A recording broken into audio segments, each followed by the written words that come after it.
제가 만났던 집사님 중에는 늘 얼굴에 미소를 띠며 다니시던 분이 계셨습니다.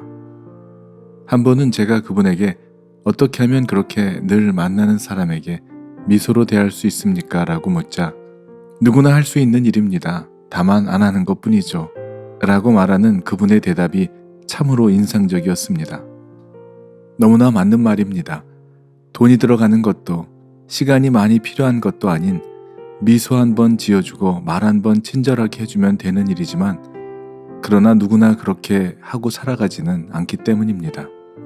살아가면서 조금만 마음을 쓰고 생각을 해보면 돈을 들이지 않고도 할 수 있는 일들이 참으로 많이 있습니다.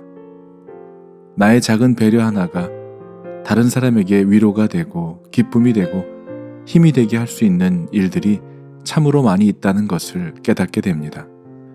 뒤따라 들어오는 사람을 위해 잠시 서서 문을 잡아주는 일, 필요한 사람에게 먼저 자리를 양보해 주는 일, 길을 잃어버린 사람에게 친절하게 길을 안내해 주는 일, 비를 맞고 가는 사람에게 우산을 씌워주는 일 등 일상생활 속에서 작은 배려지만 큰 감동을 주는 일들도 있습니다. 이러한 배려에는 단지 다른 사람을 배려하는 마음만이 필요할 뿐입니다.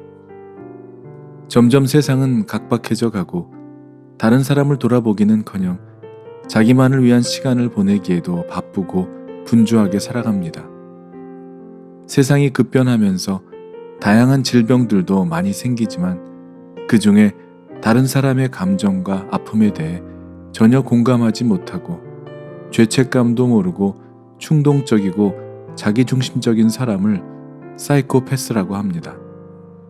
그런가 하면 아스퍼거 증후군을 가진 사람은 다른 사람에 대해 전혀 이해하지 못할 뿐 아니라 자신이 원하는 것만을 무리하게 고집하는 장애로 인해 상대방의 입장을 전혀 이해하지 못하는 행동을 하게 되는 것이죠.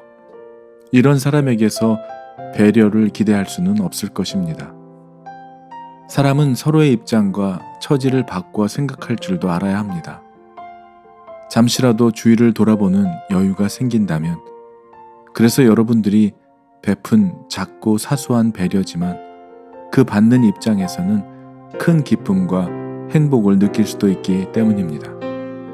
남에게 줄 수 있는 친절함은 언제 어디서든 작은 주의만 기울인다면 쉽게 행할 수 있는 것들입니다. 작은 친절이지만 그것으로 인해 상대방이 크게 기뻐할 때 친절을 베푼 여러분 자신 역시도 기쁘고 행복한 에너지가 분출되게 되는 것입니다. 하나님께서 우리를 만드실 때 선한 일을 할 때 기쁘고 즐겁도록 만드셨기 때문입니다. 사람에게 나쁜 짓을 하고도 행복한 에너지가 나오는 사람은 없을 것이기 때문입니다. 만일 그렇다면 그 사람은 치료가 필요한 병든 사람일 것입니다. 에베소서 2장 10절에서는 우리는 하나님의 작품입니다. 선한 일을 하게 하시려고 하나님께서 그리스도 예수 안에서 우리를 만드셨습니다. 하나님께서 이렇게 미리 준비하신 것은 우리가 선한 일을 하며 살아가게 하시려는 것입니다. 라고 말씀하고 계십니다.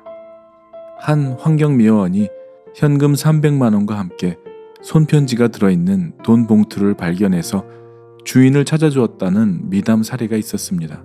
순간 욕심이 생길 수도 있었지만 동생이 형에게 고마워서 모아둔 돈이라며 잘 써달라는 사연이 적힌 손편지를 보고 주인을 꼭 찾아주고 싶었다는 것입니다. 주운 돈은 주인을 찾아주는 것이 당연한 일이지만 쉬운 일이 아니기 때문에 이렇게 듣는 우리들에게까지 정이 넘치는 훈훈함이 전해지게 되는 것입니다. 이렇게 선한 일에는 선하고 기쁜 에너지가 듣는 모두에게 전해지게 되는 것이죠. 한상봉님의 배려라는 책 중에 나오는 내용입니다. 앞을 못 보는 사람이 밤에 물동이를 머리에 이고 한 손에는 등불을 들고 길을 걸었다. 그와 마주친 사람이 물었다. 정말 어리석군요. 당신은 앞을 보지 못하면서 등불은 왜 들고 다닙니까? 그가 말했다. 당신이 나와 부딪히지 않게 하려고요. 이 등불은 나를 위한 것이 아니라 당신을 위한 것입니다. 사랑하는 여러분, 마태복음 5장 16절에는 이같이 너희 빛이 사람 앞에 비치게 하여 그들로 너희 착한 행실을 보고 하늘에 계신 너희 아버지께 영광을 돌리게 하라 라고 말씀하고 계십니다. 오늘도 할 수 있었지만 하지 않은 삶에서 돌이켜 할 수 있는 한 우리에게 있는 그리스도의 사랑으로 인해 조금만 더 이해하고 양보하며 배려함으로 말로만 그리고 무늬만 그리스도인이 아니라 삶으로 행함으로 그리고 작은 배려로 인해 사람의 마음을 만지고 움직이는 선한 행위를 통해 하나님께 영광을 돌리는 삶을 살아가는 여러분 모두가 되시기를 주님의 이름으로 축원합니다. 아멘.